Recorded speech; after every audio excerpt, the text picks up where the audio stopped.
안녕하세요. 오늘은 전북특별자치도 부안군으로 함께 떠나보겠습니다. 흔히들 산들바다의 고장이라고 부르죠. 네, 맞습니다. 산, 들, 바다, 심지어 섬까지 다 갖춘 곳이니까요. 맞아요. 변산반도의 그 아름다운 자연부터 시작해서 또 새만금이라는 아주 거대한 변화의 중심에 있기도 하고요. 그렇죠. 정말 다채로운 면모를 가진 지역입니다. 오늘 저희가 살펴볼 자료들도 참 다양한데요. 여러분께서 보내주신 부안 가볼 만한 곳 추천 블로그글부터 시작해서 나무 위키나 디지털 부안 문화대전 같은 백과사전류 자료들, 그런 객관적인 정보들도 중요하죠. 네, 그리고 또 새만금 관련 연구 보고서처럼 좀 더 깊이 있는 분석 자료들까지 이걸 다 종합해서 한번 부안을 제대로 파헤쳐 보려고 합니다. 좋습니다. 부안을 이해하려면 정말 여러 각도에서 봐야 하거든요. 네, 그래서 오늘 저희의 목표는 뭐랄까 짧은 시간 안에 부안이라는 곳의 핵심적인 모습들, 그러니까 아름다운 자연과 역사적인 명소는 기본이고요. 현재의 경제 상황이라든지 인구 변화, 그리고 빼놓을 수 없는 새만금과의 관계까지 좀 깊이 있게 들여다보는 겁니다. 아주 중요한 포인트들을 잘 짚어주셨네요. 그래야말로 부안의 과거와 현재, 그리고 미래 가능성까지 엿볼 수 있는 시간이 될 것 같습니다. 자, 그럼 본격적으로 부안의 매력 속으로 한번 들어가 볼까요? 이 산들바다라는 말이 정말 딱 어울리는 곳 같아요. 네, 지리적으로 보면 전라북도 서부 해안가에 자리 잡고 있죠. 변산반도 국립공원이 이 지역 거의 전부라고 해도 과언이 아닐 정도로 상징성이 크고요. 그렇죠. 북쪽으로는 동진강을 사이로 두고 군산시, 김제시랑 마주보고 있고 남쪽으로는 곰소만을 건너서 고창군과 이웃하고 있죠. 서해안을 따라서 해안선이 아주 길게 뻗어 있어서요. 전북에서는 해안선 길이가 가장 긴 곳이기도 합니다. 와, 그렇군요. 전북에서 가장 긴 해안선이라 생각보다 더 바다와 밀접한 곳이네요. 맞습니다. 그래서 예로부터 해양 문화도 상당히 발달했고요. 자, 그럼 역시 부안 이야기하면 변산반도 국립공원을 빼놓을 수가 없겠죠. 정말 유명하잖아요. 그럼요. 우리나라 유일의 반도 국립공원이고 산과 바다, 계곡이 정말 절묘하게 어우러진 곳이죠. 자료들을 보니까 특히 채석강하고 적벽강 이야기가 정말 많이 나와요. 이게 단순히 경치가 예쁘다 이걸 넘어서는 뭔가 특별한 점이 있는 것 같더라고요. 네, 정확히 보셨습니다. 특히 채석강 같은 경우는요. 그 해안 절벽의 최적층이 정말 장관입니다. 수만 권의 책을 차곡차곡 쌓아놓은 모습 같다고 해서 바닷가 도서관이라는 별명까지 붙었죠. 바닷가 도서관이요? 와, 표현이 정말 멋진데요. 네, 그 퇴적층 하나하나가 오랜 지구의 역사를 담고 있는 거거든요. 파도에 깎여서 드러난 그 단면을 보면 뭐랄까 지질학적인 가치가 아주 높은 곳이죠. 그냥 눈으로 보기에도 신기하고요. 아, 그래서 그냥 멋있다 하고 지나칠 게 아니라 지구의 역사를 볼 수 있는 곳이군요. 그렇죠. 교과서에서나 보던 그런 지층을 직접 볼 수 있으니까요. 아이들 교육에도 참 좋고요. 다만 이게 바닷가 절벽이다 보니 물때를 잘 맞춰가야 해요. 아, 물때요. 간조때 가야 하는 거죠? 네, 맞습니다. 썰물때 가요. 그 절벽 아래까지 제대로 걸으면서 퇴적층을 자세히 관찰할 수 있거든요. 밀물때는 접근이 어렵고요. 그리고 해식동굴 같은 지형도 숨어 있는데 이것도 간조때만 드러납니다. 아, 그렇군요. 꼭 시간 확인하고 가야겠네요. 이름 유래도 재미있던데요. 중국 시인 이태백 이야기랑 관련이 있다면서요? 네, 당나라 시인 이태백이 술을 마시며 달을 감상하던 중국의 채석강과 경치가 흡사하다고 해서 붙여진 이름이라고 전해지죠. 실제 관련성보다는 그만큼 경치가 빼어나다는 의미로 받아들이면 될 것 같습니다. 하하, 그렇군요. 그럼 바로 옆에 있는 적벽강은요? 여기도 이름이 중국 고사랑 관련 있죠? 네, 맞아요. 채석강 북쪽에 있는 붉은 빛이 도는 해안 절벽인데요. 중국 송나라 시인 소동파가 놀았다는 적벽강, 혹은 삼국지에 나오는 적벽대전의 그 장소와 닮았다고 해서 적벽강이라는 이름이 붙었다고 합니다. 여기는 특히 해질녘 노을이 비칠 때 그 붉은 절벽이 더욱 아름답다고 알려져 있죠. 채석강은 책 같은 느낌, 적벽강은 붉은 노을. 정말 다채로운 해안이네요. 네, 이 두 곳이 변산반도 해안 경관의 핵심이라고 할 수 있습니다. 자연이 만들어낸 정말 독특하고 아름다운 작품이죠. 이런 놀라운 자연경관 외에도 부안에는 또 아주 깊은 역사를 간직한 곳들이 있잖아요. 내소사 같은 천년 고찰이 대표적이죠. 내소사. 정말 좋죠. 신라시대의 창건된 아주 오래된 사찰인데요. 네, 기록을 보면 백제 무왕 때 해구두타 스님이 처음 세웠다고도 하고 나중에 신라시대 원축 스님이 중창했다는 이야기도 있고요. 맞아요. 창건 설화는 여러 가지가 전해지지만 중요한 건 아주 오랜 역사를 지닌 고찰이라는 점이죠. 특히 내소사하면 그 입구의 전나무 숲길을 빼놓을 수가 없습니다. 아, 그 숲길 정말 많은 분들이 극찬하시더라고요. 600년이 넘은 전나무들이 쭉 늘어서 있다고요. 네, 길이가 한 600m 정도 되는데요. 하늘 높이 솟은 전나무들이 터널처럼 이어져 있어서 그 길을 걷는 것만으로도 뭐랄까 속세의 번잡함이 싹 사라지는 듯한 느낌을 줍니다.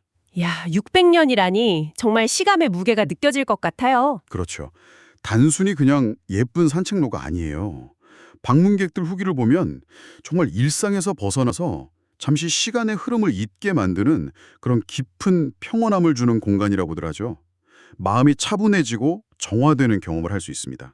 그 숲길을 지나서 만나는 대흥보전도 국가 지정 문화재 보물이잖아요. 화려하진 않지만 단정한 아름다움이 있다고 들었어요. 네, 맞아요. 단청을 하지 않은 백골양식인데 그 나무의 결이 그대로 드러나서 소박하면서도 아주 정교한 건축미를 보여줍니다. 꽃살무늬 문짝도 정말 아름답고요. 전체적으로 고즈넉하고 조용한 산사의 정취를 만끽할 수 있는 곳이죠. 자연과 역사가 정말 잘 어우러진 곳이네요, 내소사는. 그렇죠. 부안을 대표하는 문화유산 중 하나입니다. 이 외에도 부안에 가볼 만한 곳들이 정말 많던데요, 자료들을 보니까.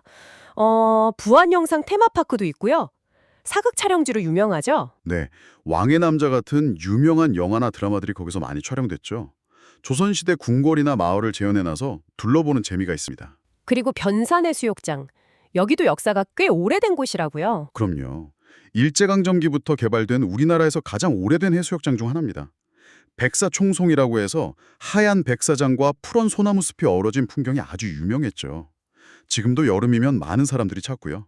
내변산 쪽으로 들어가면 직소폭포도 있다고 들었어요. 30m 높이에서 떨어지는 물줄기가 장관이라면서요? 네, 내변산의 대표적인 명소죠. 폭포 자체도 멋있지만 거기까지 가는 길도 계곡을 따라 걷는 재미가 쏠쏠합니다. 약간 등산이 필요하긴 하지만요. 아, 그렇군요. 그리고 섬여행 좋아하시는 분들은 위도도 많이 찾으시더라고요. 맞아요. 위도는 부안 격포항에서 배를 타고 들어가야 하는데요. 해안 풍경도 아름답고 또 조용하게 쉬어가기 좋은 섬이죠. 낚시 좋아하는 분들도 많이 가시고요. 그리고 격포항, 여기는 해산물로 유명하잖아요. 특히 해넘이 볼 때 회 한 접시. 그렇죠. 격포항이나 곰소항 같은 항구에서는 싱싱한 해산물을 맛볼 수 있죠. 특히 곰소항은 젓갈이랑 천일염으로 아주 유명하고요. 정말 부안은 산, 바다, 들, 섬, 역사, 문화 뭐 하나 빠지는 게 없는 곳입니다. 정말 그렇네요. 파면 팔수록 매력이 계속 나오는 것 같아요. 그럼 이번에는 부안의 역사 이야기를 좀 더 해볼까요? 아까 내소사 이야기하면서 잠깐 언급했지만 역사가 상당히 오래됐다고요. 네, 아주 깁니다. 기록을 보면 이미 삼한시대, 마한의 여러 작은 나라 중 하나인 지반국이 이 지역에 있었다고 추정되고요. 아, 마한 시대부터요? 그럼 백제 시대에는 어땠나요? 백제 때는 개화연, 흘량매현 같은 이름으로 불렸습니다. 특히 백제 부흥운동과 관련해서 부안 지역이 아주 중요한 역할을 했다는 설이 있습니다. 백제 부흥운동이요? 아, 그 주류성 이야기군요. 네, 맞습니다. 백제가 나당연합군에 멸망한 뒤에 복신, 도침 같은 장군들이 부흥운동을 펼쳤는데 그 중심 근거지였던 주류성의 위치가 정확히 어딘지에 대해서는 여러 설이 있거든요. 그중 하나로 부안 상서면에 있는 우금산성이 유력한 후보지로 꼽힙니다. 와, 그럼 부안이 백제 역사의 마지막 불꽃과도 관련이 있는 곳이네요. 흥미로운데요? 그렇죠. 역사적으로 상당히 중요한 의미를 지니는 곳입니다. 그 후 통일신라 시대를 거치면서 불영현, 보안현 등으로 불리다가요. 고려 시대를 지나 조선 시대에 들어와서 중요한 변화가 생깁니다. 조선 시대예요? 어떤 변화였죠? 조선 태종 16년, 그러니까 1416년에 기존의 불영현과 보안현을 하나로 합치게 됩니다. 아, 두 현을 합쳤군요. 네. 그러면서 두 현의 이름에서 한 글자씩 따서 부안현이라는 이름을 처음으로 사용하게 된 거죠. 이게 오늘날 부안이라는 지명의 직접적인 기원입니다. 아하, 불영의 부와 보안의 안을 합쳐서 부안이 되었군요. 이제야 이름의 유래를 알겠네요. 1416년이면 꽤 오래전 일이네요. 그렇죠. 600년이 넘었죠. 그 이후로 조선시대 내내 부안현으로 이어져 오다가 근현대에 들어서면서 또 여러 행정구역 변화를 겪게 됩니다. 근현대의 변화라면 어떤 것들이 있을까요? 예를 들면 지금의 위도명 같은 경우에요. 원래는 전남 영광군에 속해 있었는데 1914년에 부안군으로 편입되었다가 1963년에는 다시 영광군으로 갔다가 1983년에 최종적으로 부안군으로 다시 돌아왔습니다. 좀 복잡하죠? 와, 위도가 그렇게 소속이 여러 번 바뀌었군요. 흥미롭네요. 또 다른 중요한 변화는 없었나요? 아주 큰 변화가 있었죠. 바로 개화도 간척 사업입니다. 아, 개화도 간척 사업. 이게 부안에 미친 영향이 엄청나다고 들었어요. 네, 엄청났습니다. 1960년대에 시작된 대규모 국책 사업이었는데요. 부안 앞바다의 개화도라는 섬과 그 주변 갯벌을 막아서 아주 넓은 농경지를 만들었습니다. 네. 이 간척 사업으로 부안군의 면적이 크게 늘어났고요. 이전에는 없던 개화면이라는 새로운 행정구역이 1973년에 신설되기도 했습니다. 말 그대로 부안의 지도를 바꿔놓은 사건이죠. 땅이 넓어지고 새로운 면까지 생겼다니 정말 대단한 사업이었네요. 이게 부안 경제에도 큰 영향을 미쳤겠어요. 당연하죠. 특히 농업 지형에 엄청난 변화를 가져왔습니다. 그전까지 부안은 전통적인 농업과 함께 해안가 중심의 어업이 중요했다면 개화도 간척지가 생기면서 대규모 쌀 생산 기지가 된 거죠. 그렇군요. 그럼 경제 이야기로 자연스럽게 넘어가 볼까요? 전통적으로는 방금 말씀하신 것처럼 농업과 수산업이 부안 경제의 기반이었던 것 같습니다. 네, 맞습니다. 개화 간척지에서 나오는 쌀은 품질 좋기로 유명했고요. 감자나 수박 같은 밭장굴 재배도 활발했습니다. 그리고 아까 잠깐 언급했던 곰소항을 중심으로 한 젓갈 산업, 그리고 천일염 생산도 아주 유명했죠. 곰소젓갈, 정말 유명하잖아요. 밥도둑이죠. 그렇죠. 곰소만 갯벌에서 나는 싱싱한 해산물로 담근 젓갈은 전국적으로 알아줬습니다. 또 위도 같은 섬에서는 김양식도 활발했고요. 수산업 역시 부안 경제의 중요한 축이었습니다. 그런데요, 자료들을 쭉 종합해서 보니까 특히 새만금 사업 이후에 이 어업 환경이 크게 변했다는 지적이 많더라고요. 네, 그 부분이 사실 좀 민감하면서도 중요한 지점입니다. 새만금 방조제가 건설되면서 부안 앞바다에 광활했던 갯벌 면적이 크게 줄어들었거든요. 갯벌이 줄어들면 당연히 어업에 영향이 있겠네요. 그렇죠. 특히 갯벌에서 바지락이나 백합 같은 조개류를 채취해서 생계를 유지하던 어민들에게는 직접적인 타격이 될 수밖에 없었습니다. 예전처럼 갯벌에 나가서 풍성하게 조개를 캐던 그런 모습은 이제 많이 보기 어려워졌죠. 그렇군요. 전통적인 어업 방식의 변화가 불가피했겠네요. 네, 그래서 부안도 이런 변화 속에서 새로운 활로를 계속 모색하고 있습니다. 과거의 명성에 비해 다소 침체되었던 관광 분야를 다시 살리기 위해서 변산반도 국립공원 주변의 기반 시설을 개선하려는 노력들이 보이고요. 네. 또 제조업 분야에서는 예를 들어 닭고기 가공 업체인 참풀의 본사가 부안에 있거든요. 이런 식품 가공업도 지역 경제의 한 축을 담당하고 있습니다. 아, 참프레가 부안에 있군요. 네, 그리고 최근 들어서 부안이 정말 역점을 두고 추진하는 분야가 있습니다. 바로 수소 산업입니다. 수소 산업이요? 아, 저도 관련 보고서를 보면서 좀 흥미롭게 봤는데요. 이게 그냥 공장 몇 개 유치하는 그런 수준이 아닌 것 같더라고요. 맞습니다. 훨씬 더 큰 그림을 그리고 있어요. 새만금 지역이 가지고 있는 풍부한 신재생 에너지 잠재력, 예를 들면 태양광이나 풍력 발전 같은 것들을 활용하려는 전력인데요. 신재생 에너지랑 수소랑 어떻게 연결되는 거죠? 쉽게 말해서 태양광이나 풍력으로 만든 남는 전기를 이용해서 물을 전기분해하는 겁니다.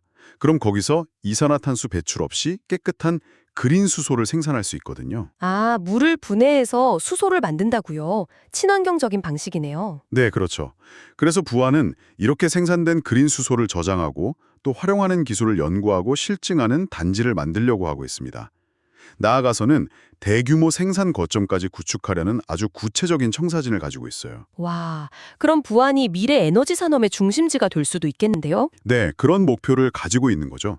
지역의 에너지 전환 문제에 대응하면서 동시에 미래 산업을 육성해서 새로운 성장 동력을 만들겠다.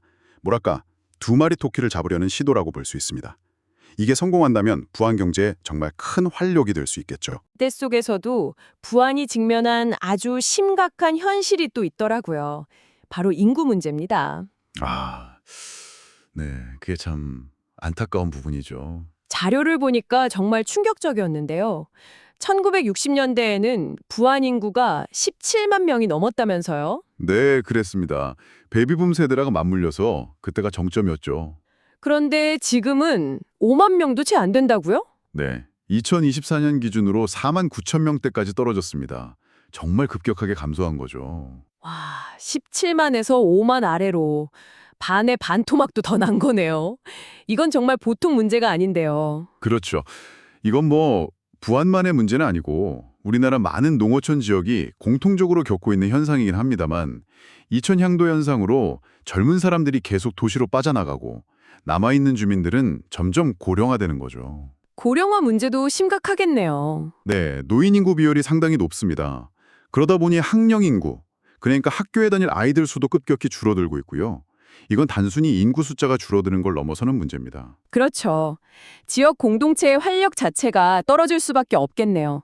학교도 유지하기 어려워지고 경제 활동도 위축되고. 맞습니다.